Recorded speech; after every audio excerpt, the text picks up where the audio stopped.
And we're live. Let's go. Right. What are we starting with again? Don't know. What do clouds wear?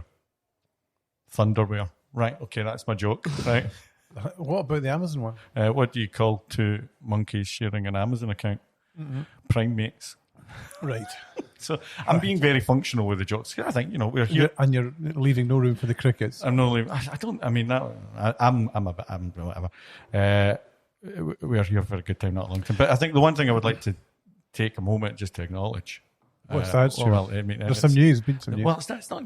It's an event. And as you know, in the United Kingdom, we're very good at the big events. Jubilees. We've had hundreds of them. Coronations. Can't get enough.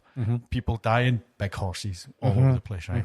And today, Chris, I just want to pause just to kind of reflect to say that Miss Julie Murdoch, our managing director of Good, has been with the organisation now for 12 years. 12 years. 12 years. What do you insert there? No, you don't insert anything. Please don't insert anything.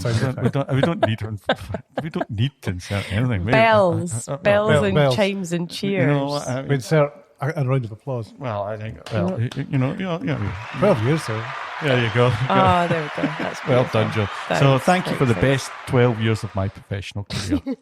There you Jesus, go. Right. What do you mean, oh Jesus? Play the music. What? No, wait, what do you mean, oh Jesus? Julie, we would not be here right now without Julie Murdoch. Yeah, you say that. Come on. Whatever. Right, all right, I'm not having it. Right, here we go.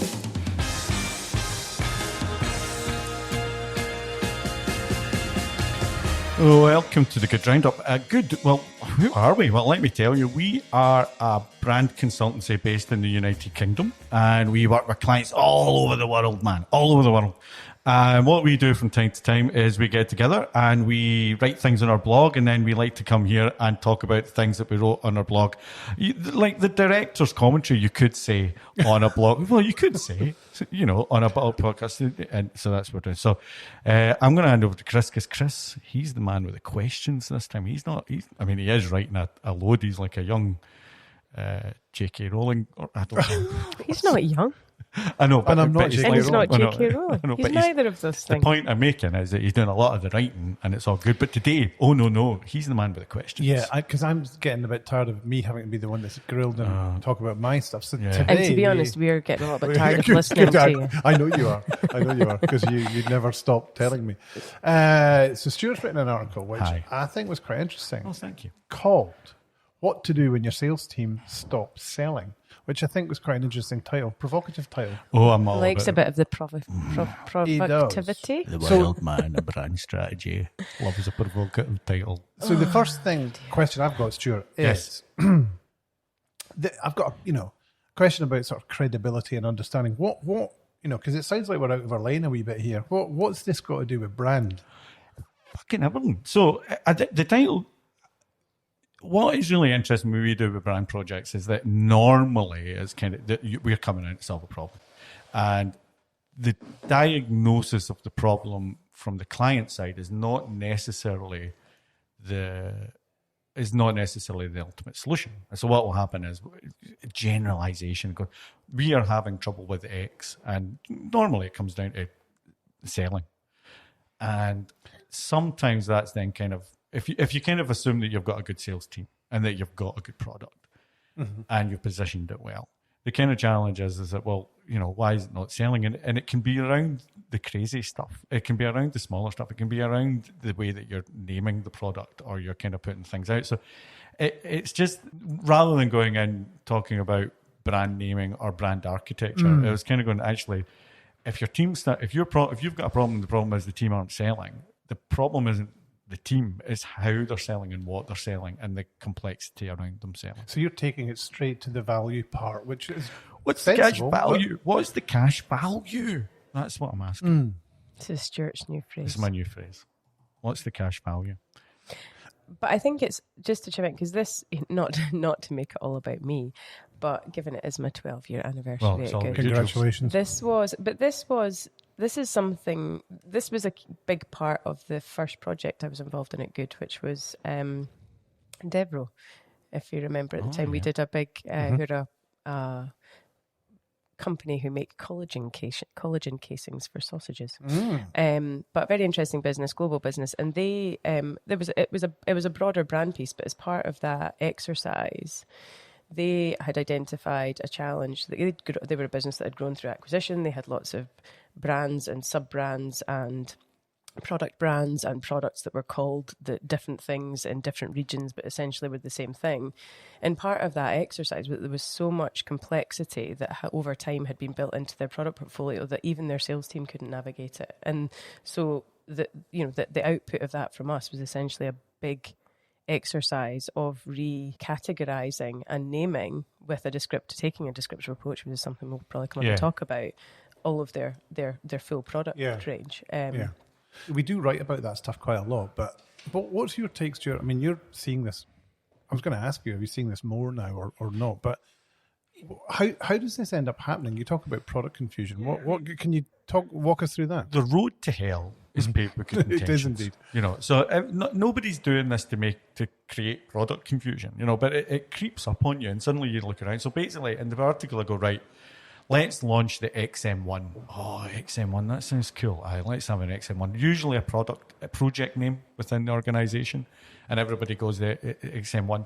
And then what will happen is you'll put it out to the market, and somebody goes, you know what, it'd be really good if we could put this on a wall, or if this could be freestanding, and the product team goes, no problemo. What we're then going to have is the XM SE, and that XM1 SE. And so you've got a variant of that. And these variants just build to the point where you've got the product being used for every possible use case. And then you get the XM1 WSE-D, because you've got to then put in a regional prefix in it and everything else. So and then before you know it, after the course of a couple of years, then what you've got is 16 different products doing the same thing, but multiple variants with different names. And that builds up friction. And that friction is then passed on to the customer to kind of go, you work it out. So you go to a product page with products that will all look generically the same, but with a lot of different prefixes that we've then got to get into. And then you've got to get into, and you've got to work out as the customer what is the right fit for you. So that's why does that happen? It seems really obvious. How does it end up happening? As again, nobody's doing it deliberately. It creeps up and it's easy. You know what? We've got the XM1. So what you've done is you started off on the wrong foot. So what you're not, the XM1 should be a more, as Julie said earlier on, it's a good point to mention, is rather than a project name, which sounds cool, especially in B2B, it should be descriptive. You should say the kiosk or the whatever the product that's printer or whatever it is needs to be a bit more descriptive rather than be giving a cool name, because customers aren't buying cool names, they're buying products that solve a problem. And if you can help them identify quickly in the product through a descriptive name what the solution is in that product, is going to be quicker. So I think it just starts off with coolness, and then over the course of time you start building out variant things, and then it's got to have a head scanner or something, and then it just builds up and builds up, and then before you know it, you look behind you and you've just got 16 products all doing the same thing with various names. It's just hard. So is your point there that the portfolios are too inflated with unnecessary variants, or is the challenge more around the naming and navigation of those? It gets to be a bit of both. I mean, again, what will happen is you will launch your hero product, and that will be the XM1, and in theory that's okay, because you're only talking about one thing, and you can put all your marketing energy towards one thing. As you start entering into variants of what that product can do, like here's the one that sits on a table, here's the one that sits on a wall, here's the one that sits freestanding, and these all get various names, then your product mix turns into I can't remember what I called it. Yeah, a feature ends up making its way into the name, doesn't it? Called it a product soup of shit. A product soup of shit is what you actually get, and that was a direct quote from client. And we've just got it's just a soup of shit, because and then the customer goes, what's the XM1 S32 F for? What's the F mean? Oh, that's for the French market. You talk to a lot of sales teams when you're doing this project, and it's something I've noticed that we're doing more of. I think focusing, talking. And do you think that we're uncovering more of these problems because we're talking to these C-suite?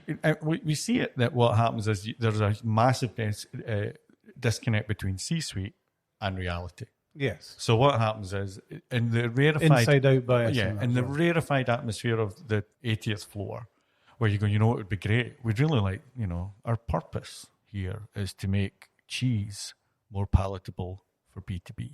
Brilliant. That's a great purpose. B2B cheese. B2B cheese. And then, but by the time you actually have that great rarefied thing and it's signed off and it's in a boardroom and it's on an 80-inch screen, take that down to a sales guy hawking his B2B wares on a 15-inch laptop, if he's lucky, trying to explain it within 3 minutes. There's a disconnect there. And what happens is that any brand initiative that is just locked into the C-suite and then proclaimed to the business will not work. It will die on the vine because the people where it lives isn't in the C-suite. It's living in meetings, in 100 meetings every day. And but that's are what's we gonna go. not missing product as a crucial point in the middle of those? Because I would argue, or not necessarily argue, 12 years. 12 years of that.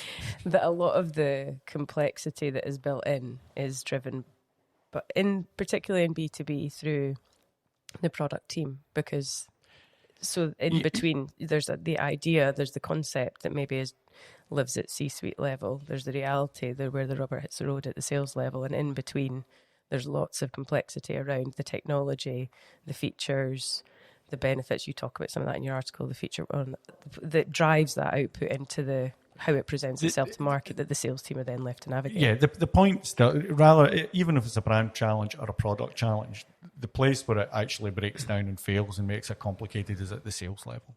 And that sales level can be a website, that sales level can be a person. And so that product, if you're not involving, in my opinion, salespeople and going, how are you actually selling this? Is this hard? If we add another thing in. Now, what sometimes happens is the sales, this It goes can the go other back, way. it goes the other way. The sales team kind of then go, You know what look, my customer really wants? they want a thing with a big bedoing, they want springy ears on it. And so what you've then got to do is that at some point somebody has to come in. And as I say, it makes perfect sense because the salesperson's going to make a sale. The product team are excited to add a new feature.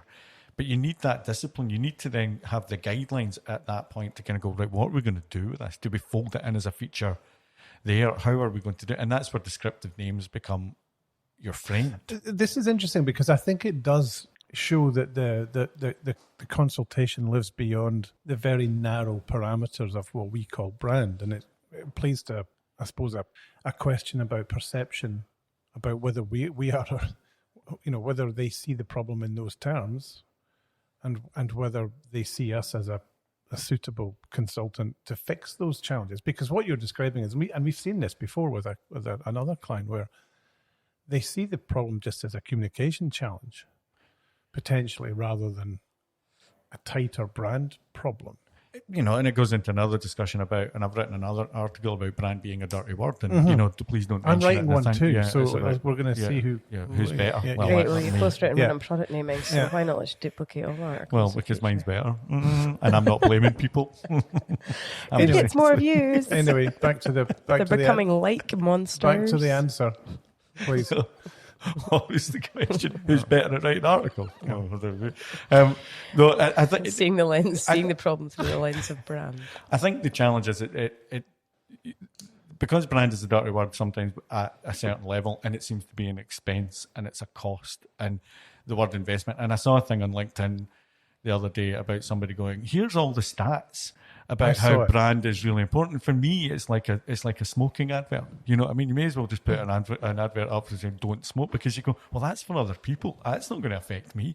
And I think it's so intangible. They're so abstract, aren't Yeah, they? kind of, you know, 200% of people, you know, you're going to get, if you really invest in brand. And the problem is people have invested in brand. Nobody's not investing in brand.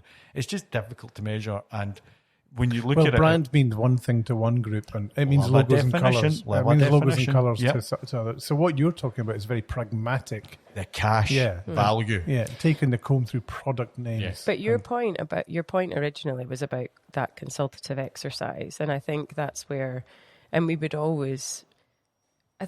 generally would always stress that at the beginning of a project, whatever the remit, really, that the exercise of speaking to people across the business, from, you know, up and down and across, is a really important. Anyone that's a stakeholder in some part of the process should be involved in that consultative exercise. But I think that, you know, and that further that, so there's generally from, it's not just sales, it might be product, it might be internal comms, it might be brand, it might be marketing, it might be, you know, other players. It might be we've spoken to CFOs and CTOs, and also, and I think that's where you brought, the kind of the broader thinking of what am I trying to say? Well, the point is about, is brand, I guess, is brand a dirty word? It's not just about defining the brand problem; it's defining the problem and then understanding how. Yeah, and the viewpoints on what the problem is differs depending on what position. Because what we're coming is that the problem is that sales team will have something handed down to them, be that a product or a service. And what's happened is it's been dictated by the team at the top, and then it's been given to the team at the coalface. And to quote Harrison Ford when he talked to George Lucas in Star Wars, he said, you can write this shit down, but you can't necessarily say it. And I think that's the same thing sometimes with what they say. It's like, please remember to talk about sustainability stuff when you're mentioning about this new product. It's really important. Because no, it's not. It's like, how's it going to make me money or save me money? That's a corporate imperative about being sustainable. That's great. But when it actually translates to being in a small room for 15 minutes to try and make a sale and persuade somebody that there is a value, not just a feature or benefit, but a value in this product, that's when it becomes disconnected. So if we do not talk to salespeople, you're only shooting yourself in the foot. Yeah. But so to Julie's point, you talk about everybody. You talk to everybody about it. And in that specific territory about value and sale, are we able to? And I kind of know the answer to this, but I'm going to ask you anyway. Go. How? Because business. One of the compelling reasons to potentially hire us is not just about the value that we can create in the long term, which is difficult to quantify, right, over a period of time. But a more immediate, I suppose, impact would be to talk about the money we can save, or the money that we can, or you can quantify the lost opportunity. How does that fare? The first thing I look for when we talk, so we'll work with clients, and then you'll go, how's it going? How's that work we did? See if I get confidence. See the thing, because it's difficult to kind of turn it into dollars and pounds, because sometimes these sales are long. If we talk to the people we're delivering for and they say we're a lot more confident in our message, or we're a lot more confident promoting, that's a win. Because that will, if you've got sales teams confident in what they're talking about and feel that they know what there is, and it's not like, do I say this or do I say that? If they're very confident in what they're talking about, and we've helped create that confidence in them, then that will translate into sales. I guess the next question is, how do we manage to wrap that up? Because I guess the question could be asked is, when you're talking to these guys, is how many sales do you think you're losing because of the product? Well, I mean, but the thing is, you're talking to people who's like, traditionally people don't like talking. Sales team don't like talking to brand people because what we're doing is changing the way they work. These guys this is their livelihood, directly impacts their livelihood. And if it doesn't work for them, sales, from commission. If it's not going to work for them, they're not going to use it. So you have to talk to them. You have to get into it. So if they are more confident in that thing, you know that sales are going to come, because they're not going to do anything. It's the best bellwether about if your work's working, because if they're not confident that it's going to get them literally going to line their pockets more, and that then goes up to the corporate level, they're not going to do it. And I get it, because I think sometimes there is almost, I think the French call it wanky, the wanky way of kind of doing brand marketing, where you kind of go, oh yeah, you know what, this is really important because it's the brand and everything else. This is all about streamlining through the brand, making sure it's ownable to the business. It comes originally or ultimately from the brand, and takes that there in a way that's translatable to kind of go, do you feel more confident selling, which will then translate into sales. So over time, we'll go back, and sometimes it can be a year. I'm going to go and talk to the person I have in mind and say, look, it's been out on the road for a year. Did you manage to maintain it? Did you change it? Because it will live and breathe and stretch and pull. No, I mean, listen, I'm 100% with you, and I love what you're saying. And I just, my thought is, I'm interested in more about the client's perspective and whether we are perceived as people that can fix those problems in the first place. Because I believe, I agree with you, but it's just how potentially it comes back to that challenge around brand. But anyway, and how it's seen. So but these other things, sorry to butt in, but I think the other point on this is that these challenges very seldom, I don't know if they ever have presented themselves as a this isn't Stuart's point maybe from the beginning. This isn't a problem that clients come to us with in isolation. It's generally something that's uncovered as part of a broader consultation or discovery exercise. So, I can think of a client project right now where their focus is more around the way things look, and our focus, or one of our early points of recognition, is the fact their portfolio is horrendous to navigate, and they don't see that as being in scope. And I understand that as well. That's why you need to do it because it's difficult. Well, as I say in the article, this isn't easy. This is very easy, and we stress this when we go in, is that we understand what we are asking you to do is difficult because it means changing a lot and investing a lot, and it's not a leap of faith because we talk to customers who kind of go, I don't know. It's not... which is very powerful. And also the kind of, I don't know. But there's also the kind of thing, what is very powerful is that if there is resistance to it, it's kind of go, but our clients kind of know what we are and know the names. And then when you talk to clients, go, if we could rename this, and you've got to be careful with the questioning, and I'm not being careful just now because I'm trying to make a point, but you don't want to lead the question, obviously. But what you're asking is, if this changed tomorrow, if this went from A to B, how would that impact you? And they go, I don't care. Because what just want to make it easy. So people, they just want to make it easy. Does it still do the thing? Well, I still get 24-hour support. All the things right. The product that's in and of itself is there to solve a problem. If you can make that easier to solve the problem, they will buy quicker. It happens every time. And there's a great moment of presentation where you just know the thing is, but our customers, the thing you don't understand about our customers is they really love this brand. Yeah. No, they don't. They really love the solution it provides. And that's what we've got. And that's a whole other podcast. I think we've talked about it before. And we've talked about it before. Change is manageable, but it has to be managed. Do you know what I mean? It's that point about just... That's beautiful, Julie. No wonder you've been here. That's 12 years. I think he said that. I've read off on his article. Chris is? I think Shut up. Not having that. I think he got it from one of mine. Cheeky bastard. You're both wonderful. Thanks, Julie. Oh, that was a gap there. I'm just thinking. I like that. I don't think I've got anything. Well, I mean... So yeah, product confusion is a thing. It's a thing that happens. It's a thing that creeps up in you. It's a thing that's easy. It's like, it's like boiling a frog. You're just kind of there and you're going, Christ, it's quite cold, and then suddenly it gets hot. You don't really notice it, but your customers are noticing it. You then decide to put 200 variants of the same product up on a website. You don't quite understand where it is because you get it, you understand it, but you're passing the friction on from an internal friction out to and getting your customers. The other thing I mentioned in the article is that all this will get put on a website, and 60% of the interaction before reaching out to a salesperson is happening because we've now got all the tools that we can research it and understand. And if you're faced with a product, if you go on a website and you're faced with similar things, especially my favorite ones are when you go onto the product page and it's all the same product, but it's all, same product photography. So it's the same thing with a different name of the thing. You go, and again, internal teams, product team, sales team, everybody can explore that and understand what it is. And they go, the 3892. I love it when you talk to guys, go, what's the 3892? Oh, let me tell you. There's always a little bit of, let me into the club. So the first two letters, right? That's the voltage, okay? The fourth letter is for the country code, and the other one is just, we just might keep that. That's the secret sauce. And you kind of go, that's an internal thing. You're not helping anybody. You're passing on friction. So and that's where we talk about the inside-out bias. So that's how it kind of presents itself here, isn't it? And we've seen it so many times with, what does that mean? And it is, that's kind of linking back to the point originally about product teams, and not to diss product teams because they're a very smart and insightful group of people, and clever.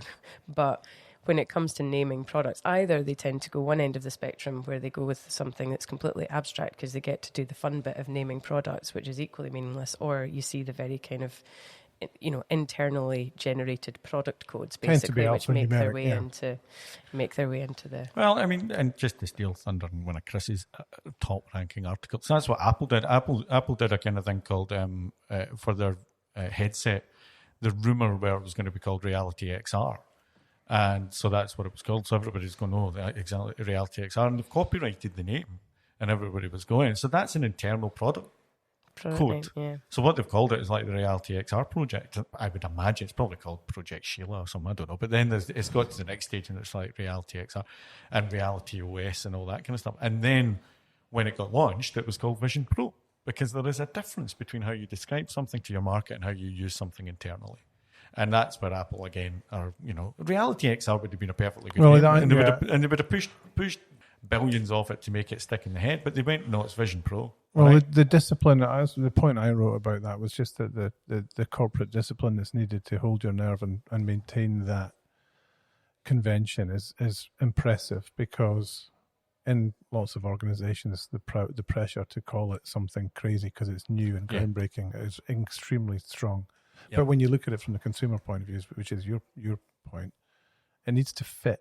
Yeah. It needs to fit coherently into a portfolio and make sense. And it does. And hats off to them for it, because, they are always... And the thing, it fits into the convention because everybody's going, $3,500 for a headset, are you off your nut? But it's embedded in the name, because Pro is always the most expensive thing that they do. So, I mean, there's the Mac Pro, it starts off at $7,000. Mm-hmm. The MacBook Pro, I don't know how much it is, but it's at least $2,500. And so what they're doing is like Pro is the phone. There's the Pro, and it's that is at the high end of the market. So it is expensive. So, they've invested in creating this convention. Yeah, so it all makes sense. All right. Well, I hope you're inspired. Well, I just thought it was a really interesting take on it, and I like the fact that you're talking about it from sales back, rather than from brand forward. Yeah. And I think when you talk about it from sales back, you can isolate and highlight the problem more easily, because it's linked to value, and that then creates generates a business case to change it, right? Yeah. If you can recognize it, again, sometimes when we bring it up, as Julie says, they're going to go, oh no, because it is hard, and I'm not under it. It's easy for us to identify. Fair too. They've got to pick the right time to change, because there are other things at play in there, about supply chain, all that stuff. But my God, you do make life easier, and you'll make money quicker and all that. Well, you think about the customer, Yep. Good. Right. That was fun. 12 years. Next time it'll be 12 years in a week. The way we're knocking this out, it'll be 13. For a month. Probably. Right. Okay. Thank you all. Bye. Bye.